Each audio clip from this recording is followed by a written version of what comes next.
வருகின்ற 2026 சட்டமன்ற தேர்தலில் நாம் வெற்றி பெற்றால் வெற்றி பெறுவோம். அப்படி வெற்றி பெறும் பட்சத்தில் ஒவ்வொரு குடும்ப அட்டைதாரர்களின் வங்கி கணக்கிலும் 25,000 ரூபாய் வழங்கப்படும்.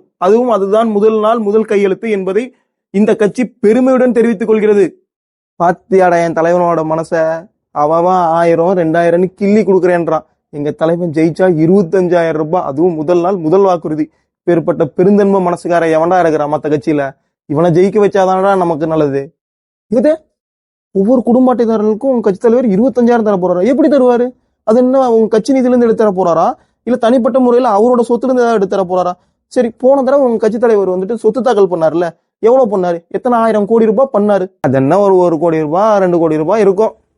பாத்தியா, நீயே சொல்ற அவரோட சொத்து தாக்கல்ல அவர் 1 கோடியோ 2 கோடியோ தான் பண்ணாருன்னு. ஆனா நீ சொல்ற 25,000 ரூபாய குடும்ப அட்டைதாரர்கள் 2.25 இருந்து 2.5 கோடி பேர் இருக்காங்க. நீ கணக்கு போட்டு பாத்தீங்கன்னா 50,000 கோடி ரூபாய் 60,000 கோடி ரூபாயை தாண்டும் அந்த காசு.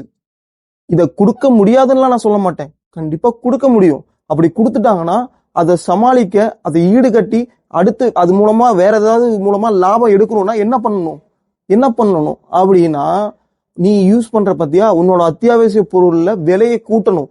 அந்த விலையை கூட்டுறது மூலமா அதுல வர்ற வருவாயும் அதுல வர்ற லாபத்து மூலமா தான் இதோட நஷ்டத்தையும் இது மூலமா வந்த பிரச்சனைகளை தவிர்க்க முடியும். நீ என்னடானா உங்க கட்சி தலைவர் எல்லாம் அவர் சொத்தை என்னமோ லிங்கா படத்துல வர தலைவர் ரஜினி மாதிரி எழுதி வச்ச மாதிரி உட்காந்து உண்மை ஒரு நாள் வெளின்னு போட்டு அதுக்கு கீழே ஃபயர் வேற விட்டுக்கிட்டு இருக்க. டேய், மென்டல் மாதிரி பேசாதடா. நம்ம தலைவன் நம்ம எல்லாம் வறுமையில இருக்கோம், கஷ்டப்படக்கூடாதுன்னு சொல்லி 25,000 ரூபாய் அள்ளி கொடுக்குற பரந்த மனசுக்காரனை பார்த்து இப்படி நாக்கு மேல பல்ல போட்டு பேசுறியாடா? இரு, அப்போ நீ அந்த கட்சிக்காரனா? அதனாலதான் இப்படி வந்துட்டு எங்க தலைவன் சொல்றது வாக்குறுதிக்கெல்லாம் எதிர் பேசிக்கிட்டு இருக்கியா? டேய், பாச்சா படத்துல ரஜினி பேரு மாணிக்கம், எங்க தலைவரை பத்தி தப்பா பேசினா வடச்சென்னையில வர கிஷோர் மாதிரி உன் வாய் கோணிக்கும். பார்த்து இருந்துக்க, அவள் தான் உனக்கு லிமிட்டு.